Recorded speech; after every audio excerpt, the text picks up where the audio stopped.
शेखपुरा जिला का चर्चित इंडियन बैंक से सोना चोरी मामले में पुलिस को बड़ी सफलता मिली है।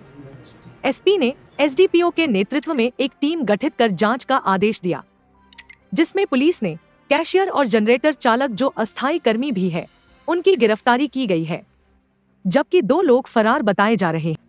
आज की रात्रि लगभग 9, साढ़े 9 के लगभग में हम लोग को कुछ जानकारी मिली कि इंडियन बैंक में कुछ इंटरनल मामला आया है, जिसके लिए इंडियन बैंक के जोनल हेड यहाँ पहुंचे हुए हैं।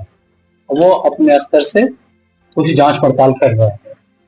इस सूचना पर मैंने अविलंब एसएचओ शेखपुरा को मामले की तहकीकात करने हेतु इंडियन बैंक में भेजा, तो हम लोग को ये जानकारी मिली कि इंडियन बैंक में गोल्ड लोन के रूप में रखे गए सोना चेस्ट से गायब है, और उसमें चेस्ट से गायब करने में इंडियन बैंक के कर्मचारियों की ही मिलीभगत है।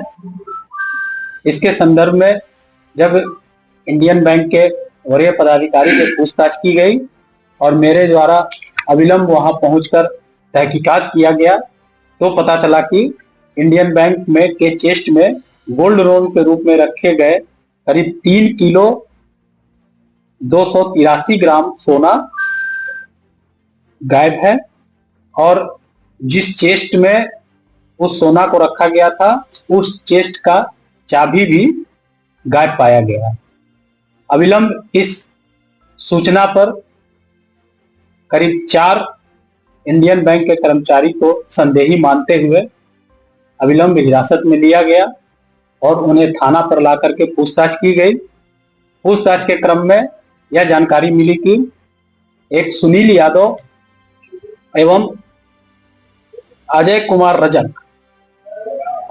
रजक जो कि बैंक के कैशियर हैं, और सुनील यादव जो कि उस बैंक में टेम्पोररी एम्प्लॉई है, इन दोनों के द्वारा अन्य अभियुक्तों की सहभागिता से उस बैंक के सोना को गायब किया गया है। और सुनील यादव के निशानदेही पर सुनील यादव के शाला ग्राम मोहनपुर, थाना सरमेरा, जिला नालंदा के घर से गायब किए गए सोना में से 2 किलो 113.24 ग्राम सोना को उसी रात्रि करीब 3 बजे बरामद किया गया एवं सुनील यादव तथा अजय रजक को उसी निशानदेही के आधार पर पुनः फिर गिरफ्तार किया गया। अभी इस गायब सोना में से लगभग 1 किलो 100 ग्राम सोना अभी भी बरामद नहीं हो पाई है।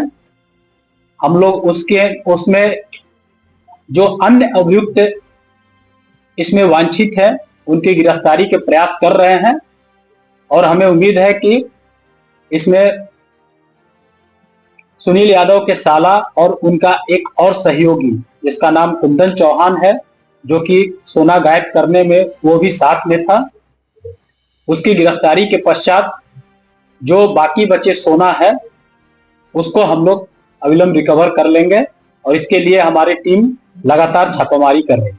जिनके हाथ से सोना बरामद किया गया सर, क्या उनको हिरासत में ले गई है? हाँ, सुनील यादव के साला रंजीत यादव के घर से सोना बरामद हुआ है। रंजीत यादव की समान सहभागिता है यहाँ बैंक से, वो सोना साथ में ले जाते हुए सीसीटीवी फुटेज में दिखे हैं। तो रंजीत यादव अभी जैसी टीम की भनक लगी कि टीम छापामारी के लिए आ रही है, वो अपने घर में नहीं पाया गया। इसका मतलब कि उसे भनक पहले लग गई थी और वो घर से फरार पाया गया था। वही उसकी गिरफ्तारी के लिए छापामारी हम लोग लगातार कर रहे हैं। इसका कैसे पता चला?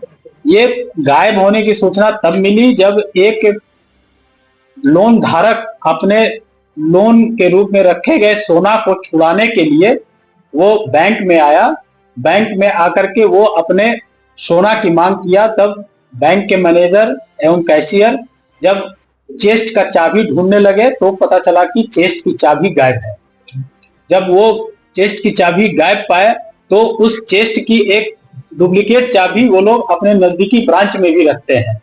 पुनः उस नजदीकी ब्रांच से उसकी दूसरी चाबी मंगा करके जब चेस्ट को खोले तो उसमें देखे कि उस चेस्ट में रखे गए सारे कैश इंटैक्ट पाए गए, उसमें से 1 रुपया भी गायब नहीं था, और मगर उसी चेस्ट के लॉकर में रखे गए सारे सोना गायब पाए गए थे। तब उन लोगों द्वारा अपने वरीय पदाधिकारी को सूचना दी गई और वरीय पदाधिकारी आकर के उसकी तहकीकात कर रहे थे। कितने लोगों का सोना है? 3 किलो। ये इसमें 101 पैकेट सोना उसमें रखा गया था लॉकर में। इसका मतलब कि 101 लोगों द्वारा उस सोना को लोन के रूप में रखा गया था। तो बैंक के मैनेजर ही सब लोगों को सूचना दी है, इतने लोग को अधिकारियों को अपने। अब बैंक के मैनेजर अपने उच्च अधिकारी को सूचना दिए, उच्च अधिकारी आकर के यहाँ पर अपना छानबीन किए। छानबीन करने के बाद हम लोगों को इस बात की जानकारी। कितने लोग इसमें सर शामिल हैं? अभी तक हम लोग के तहकीकात से 4 से 5 लोगों की इसमें सहभागिता है, जिसमें हम लोगों ने 2 की गिरफ्तारी कर चुके हैं और बाकी की गिरफ्तारी के प्रयास जारी है। और बाकी बचे सोना के रिकवरी के लिए भी हम लोग लगातार टीम का गठन करके लगातार हम लोग छापामारी कर रहे हैं। पूर्व से प्लानिंग किया हुआ है? ये पूर्व प्लानिंग था, पूर्व प्लानिंग के तहत जो है ये सोना गायब करने की घटना को अंजाम दिया गया। क्या